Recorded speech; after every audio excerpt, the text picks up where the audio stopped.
Ayan. Good evening mga ka-Facebook, mga friends for life. Andito na po si Patrick. Tatakpan ko ba yung TV? Baka kung ano yung makita nyo na chine-check out ng husband ko. Okay, so nagti-Netflix siya. So, may kasama na po tayo ulit. So, yan. Good evening sa inyo.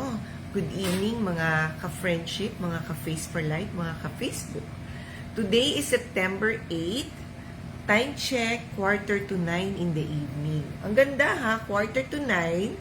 Ngayon ay September 8 and it is a Thursday. Hi Bricks! Ang bilis mo! Thanks for catching me. Today, Bricks, ay birthday ni Mama Mary. Yon. So, magandang sineselebrate natin ng birthday na yan.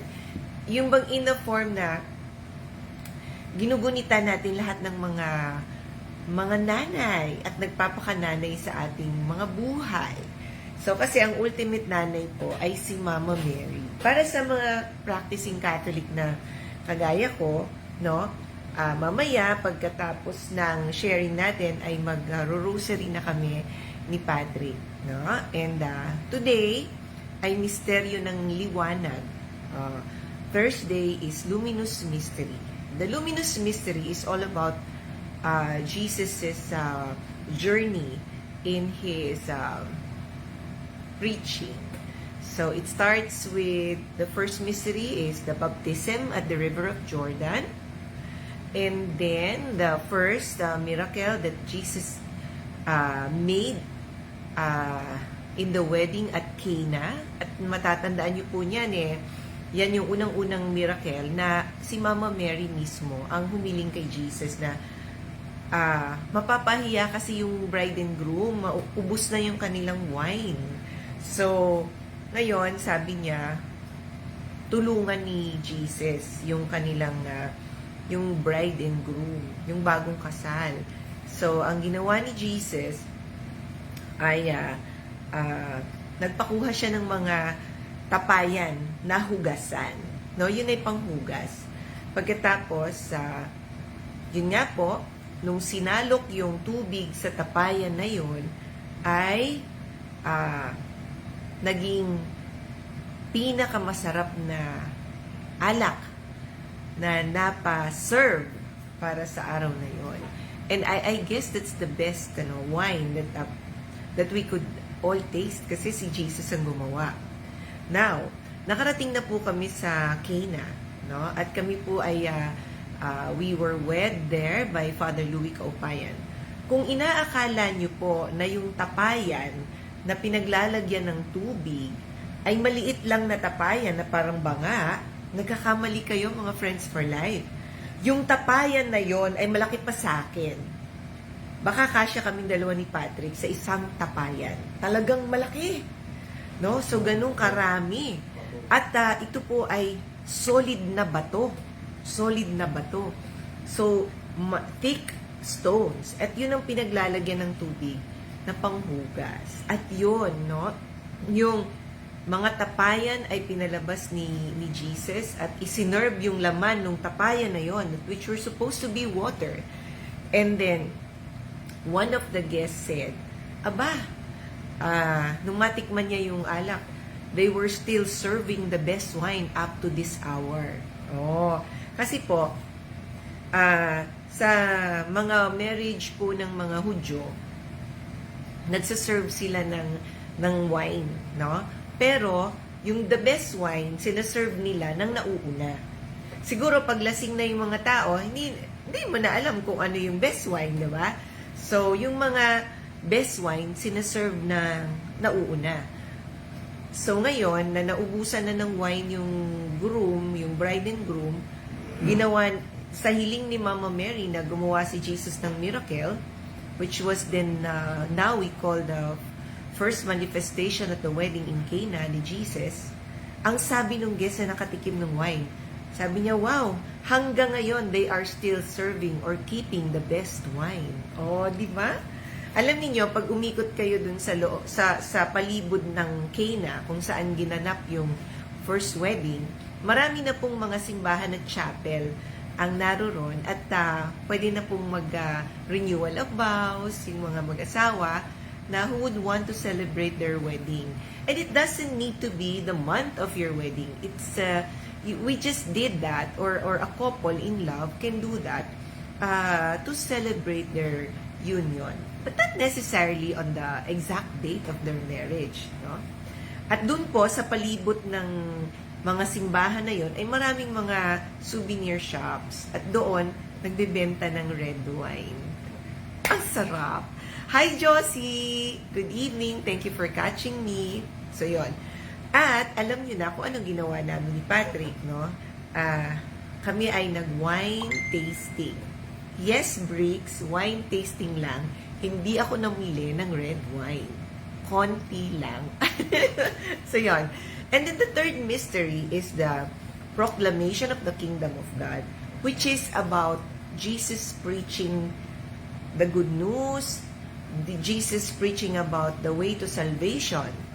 And after that, the fourth mystery is the transfiguration, where Jesus transfigured human to God, from human to God. And there, nakita nga ni na Peter, James, and John, si Moses at saka si Elijah. At yun po nangyari dahil nag-prepare na si Jesus para sa kanyang ultimate sacrifice. Which is, of course, hinalay niya yung buhay niya on the cross, pinili niya yon to redeem us, to give us everlasting life. Diba? So, ibig sabihin, long before pinanganak tayo, bago pa natin inisip yung kasalanan na pwede nating magawa, tinubos na tayo ni Jesus. Ganyan tayo kamahal ng Diyos. So, that's number 4. Fourth mystery. And the fifth mystery is the institution of the Eucharist. So, ito yung Last Supper, where Jesus, before his crucifixion, called his disciples and ate together with them the bread and wine, na pinagpapalagay natin na ito ang body and blood of Christ during every Mass. No? So, in the process of consecration during the Holy Mass, no, doon yon nangyayari na yung host ay nagiging Eucharist. Yung Holy Eucharist, yun yung banal na Eucharistia na nangyayari sa mahal na misa, where the bread, yung ating ostya, ay naniniwala tayo na ito nga po ay totoong katawan ni Jesus at yung wine ay nagiging totoong blood ni Jesus. Kasi sabi ni Jesus during sa Last Supper, "Do this in remembrance of me." So ginagawa natin yon every Mass to remember the sacrifice and the great love of Jesus. So you see, that's the luminous mystery, the 5 luminous mystery, no? Ito ang misteryo ng liwanag. So, kapag nagdadasal kami ng rosary, no, at nakatema yan, ngayon ay Thursday, so nagme-meditate kami sa each mystery of the rosary. So, that's how we pray the rosary. Now, ano ang significance ng luminous mystery kay Mama Mary? Mga friends for life, hindi magkakaroon ng luminous mystery kung hindi pumayag si Mama Mary na maging nanay ni Jesus. So the ultimate nanay of all, the ultimate mama of all is Mama Mary. So sa kabila ng kanyang kabataan, naroon yung kanyang malaking faith sa Diyos. At itong faith na ito, naniwala siya na manganganak siya, wala siyang asawa, wala siyang karanasan, no, sa pagkakaroon pa ng asawa nung time na yon. So the Holy Spirit, nilukuban niya si Mama Mary, and Mama Mary became pregnant with Jesus. And so we say that Mama Mary is the ultimate mother of all. So kinalimutan muna niya yung kanyang pagkadalaga, yung kanyang pagkababae, no? In-embrace muna niya itong situation na ito, na siya ay magbubuntis pero wala siyang asawa. Di ba? At bata pa siya noon. At alam niyo, kung kinausap ka ng anghel, hindi ba matatakot ka? But si Mama Mary, buo ang loob niya. No? Kinausap siya ni Angel Gabriel. At naniwala siya dun sa balita ni Angel Gabriel na yun. Na siya ay magbubuntis at tatawagin niya itong Emmanuel. Si Jesus the Emmanuel. at siya ang Messiah. Imaginein mo kung sa panahon ngayon, ayan ay may isang babae na bibigyan ng ganyang klase ng task at alam niya nang ipapanganak niya ay hari ng hari ng lahat. Baka nag-i-expect siya ng kung ano-ano. Pero si Mama Mary, hindi. Hindi naman nagbago ang estado niya sa buhay. No? Naging asawa pa rin siya ni Joseph, naging ina pa rin siya ni Jesus, at wala namang sinabing naging mayaman siya o naging reyna siya nung panahon niya. Sapagkat there was oppression. And she is a carpenter's wife. Diba? So, yun. At so, you could just imagine na wala siyang hininging kapalit for that. And she totally and fully embraced being the mother of Jesus.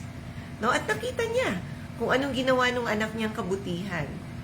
And at the end of it all, before the crucifixion, nakita ni Mama Mary kung gaanong kasama ang ginawa ng mga tao kay Jesus, on how he was mocked, and how how yung kanyang judgment with Pilate was rigged, no? And how the people rallied for his crucifixion in replacement for a thief whose name was Barabbas. Nakita lang lahat ni Mama Mary yon. Pero in the gospel, you'll never see anything, or never heard, or never read, or never felt anything, anger, remorse, pagsisisi, or bakit nangyari, no? She could have done something. Kung ikaw yung nanay, anong gagawin mo? Napakabuti ng anak mo, ginanon. But you see, my friend for life, Mama Mary is probably designed to be the ultimate mother of all. You know why? Because kapag ka nga nagbibilang ako, no? Siguro si Mama Mary was just 45, 47 years old during his son's Jesus, her son's crucifixion. Very able pa siya. Pero wala kang nakita sa Bible na gumawa siya o nagtatag siya ng kahit na anong revolt para ipaglaban niya yung choice ni Jesus na magpa-crucify, no? No, inantay niya. Inantay niya yung on the third day, Jesus was resurrected. Yun na yung ultimate of all. So, ang sineselebrate natin ngayon ay birthday ng isang ina na pinakadakila sa lahat ng ina, na sana ay ma-emulate natin. Hindi siya maingay, wala siya masyadong ginagawa, no? Doon sa mga gospel, pag narinig na, o nabasa natin, o narinig natin, kapag binabasa sa mga misa, wala kang makitang anuman ang ang nangyari, no? Pero, my friend for life, bilang isang ina, I'm sure merong ginawa si Mama Mary. At ang isa sa mga ginawa niya is, she has always been present in all of the time na naririyan si Jesus. Present siya, silently present. Diba? At nung mamatay na nga si Jesus, perhaps natatakot yung mga disciples. Pero siya, buo yung loob niya. Inantay niya yung third day, Jesus rose again, umakyat sa langit. Yun na yun. Ngayon, humingi ba si Mama Mary ng kahit na anong special treatment kasi umakyat sa langit yung anak niya? Hindi po. Ang hiningi ni Mama Mary magpahanggang ngayon kapag nagkakaroon ng apparition ni Mama Mary ay repentance from our sin, pray the Holy Rosary, believe in Jesus, love one another. Di ba, no? Wala siyang ibang hiniling kung di yun lang. At siya ang nag-start ng ating salvation. Kasi kung wala siya, saan kaya, paano naging tao si Jesus dito sa mundo? So that's the ultimate mystery of all. So that is why, for me, it is important to remember Mama Mary today. No? Hindi natin siya sinasamba. Inaalala lang natin siya because we would want to emulate that perfect motherhood, no? Na lahat ng nanay nagmamahal sa anak niya eh. Pero si Mama Mary, she went beyond her capacity to love simply because maybe Mama Mary is a very different kind of human being. No? Siya nga daw po yung Immaculate Conception. So, pagdating sa Immaculate Conception, mas mahaba pa yan. For now, let's all say, Happy birthday, Mama Mary, and happy birthday to you. Okay, so, ano ang hatid ng ating reading for September 8? Aba, ang title napakaganda. Forward by God's Wisdom. Aba, napakaganda nga pong progress ang lahat ng bagay. Kapag kalakip nito ay wisdom. Ang wisdom po yung takot sa Diyos. No? At ang napiling Proverbs ni Charles, ng author ng ating paboritong libro, ay Proverbs 8:15. By me, kings reign, and rulers decree justice. Oh, sa pamamagitan daw po ni wisdom, ang mga hari ay nagiging naghahari, no? At ang mga batas ay nagbibigay ng hustisya. Ganda. Are you feeling discouraged by the choices before you? Minsan, kasi dami nating choice, no? Kakain ba ako? Hindi. Gigising ba ako? Hindi. Tatrabaho ba ako? Hindi. At marami pang iba. Are you afraid of something God has told you to do? Perhaps you are facing a decision that seems too difficult to make because of the impact it will have on others. The good news is this: you are not alone. No? Hi, Romel! Good evening sa'yo at sa iyong alabidudes dyan sa Batangas. Salamat at nakasama ka namin ngayong gabi. No? Ayain mo ang iyong beautiful na wife. Ayan. At makinig tayo. Perhaps you're facing a decision that seems too difficult to make because of the impact it will have on others. Pwede? The good news is, you are not alone. Hindi ka daw po nag-iisa.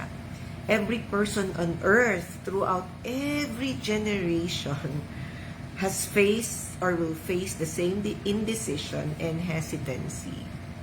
Totoo yan. Kahit si Jesus, kahit si Mama Mary, dumaan sila dyan. But what do you do when you feel inadequate or uncertain because the choices you make will affect others so profoundly? So ano daw po yung gagawin ninyo kung yung mga didesisyonan yung bagay ay makakaapekto hindi lang sa'yo, kung hindi sa mga tao sa paligid mo. No? Ano daw ang gagawin mo? So, tuloy natin. Joshua knew exactly what it means to be in such a fearful and daunting situation. His beloved leader Moses had just died. And now, Almighty God was asking him not only to take the position Moses once held, but also to lead the entire nation to a land where Moses, through whom the Lord had worked many miracles, had not been able to enter. We usually see Joshua as the brave spy who looked to the promised land with hope when others saw nothing but challenges. However, Joshua also understood the enormity of his responsibility and was fearful. Okay, so kwento ko to sa inyo. Natatandaan niyo po si Moses. Alam niyo kung sino si Moses, no? Siya yung sa kanya binigay ni Lord God the Father yung 10 commandment. Okay. So si Moses, mamamatay na siya. At ang papalit sa kanya ay si Joshua. Ngayon, ang tanong kay Joshua, tatanggapin ko ba tong posisyon na ito? Pupunta kami dun sa promised land. Itong aking papalitan, hindi nga nakarating doon. But I know makakarating kami doon. Kasi itong aking leader, si Moses, nakakausap niya yung Diyos eh. At kasama ko ang Diyos. Dahil nakakita na ako ng maraming milagro na ginawa ng Diyos. Like pag-ulan ng mana, kumakain sila. pag-ulan ng mga pugo, no? Kung umulan ng pugo para meron silang ulam. Yan po nangyari sa disyerto. At yung bato, binubukalan ng tubig para meron silang mainom. At kapag nagkakasakit sila, tinitingala lang nila yung tungkod ni Moses, ngari, nakagat sila ng ahas, tingalain lang nila yung tungkod ni Moses, gumagaling sila. So lahat ng ito, nakita ni Joshua. No? Saksi siya dyan, witness siya dyan. So alam niya, very, very precisely, na mayroong promised land. And that he needs to lead the entire nation of Israel para makapasok sa promised land. Yun po yung Jerusalem. So pagka nakapunta po kayo sa Holy Land, si Joshua at si Moses naglakbay sa disyerto bago makarating sa promised land na ngayon ay tinatawag natin na Jerusalem. So, yun yung ngayong task ni Joshua. Ngayon, he was faced with a decision. Tatanggapin ko ba to? No? At ang decision ni Joshua ay ginawa niya ng may, kahit na alam niya kung gaano kalaki ang responsibilidad, tinanggap niya yon ng may takot. Of course. No? Tama rin lang naman yung tamang takot. Kasi pag takot ka, maingat ka. At ginagawa mo ng maayos yung trabaho. So, ganun mga friends for life. Ngayon, kayo po ba ay naharap na sa mga malalaking desisyon kung saan ang desisyon mo ay makakaapekto sa maraming tao na kasama mo sa organization. Maaring ikaw ay empleyado, maaring ikaw ay may-ari ng kumpanya, no? Maaring ikaw ay manager, di ba bricks, no? Pag manager tayo, marami tayong desisyon at pag ginawa natin yung desisyon natin, it doesn't just affect the organization, it affects the because there's money involved, the profit that can be shared by the entire company. So there's a lot at stake.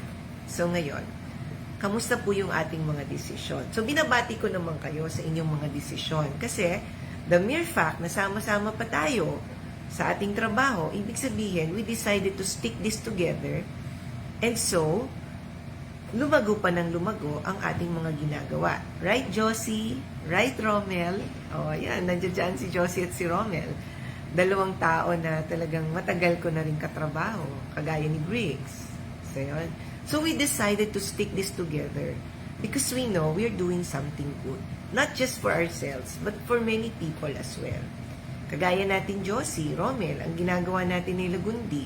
So, kahit ano pang sabihin nila o kahit wala pa silang sabihin, ang ginagawa natin nakakatulong hindi lang sa atin kundi sa buong Pilipinas. Akalain mo bang gamot sa COVID yan? No, mabuti pa ang Lagundi, kompleto ang study. Kesa yung mga gamot na binibili natin na hindi natin kilala, ang tawag dyan, borrowed science. Bakit borrowed? Hindi naman ini-study dito, yan ini-study yan dun sa ibang lugar.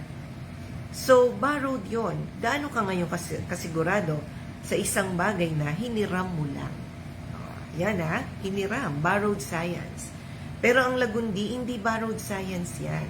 Kaya malakas nga ang aking ang aking conviction. Alam mo kung bakit? Kailangan kasi manggagaling sa mga taong well-informed.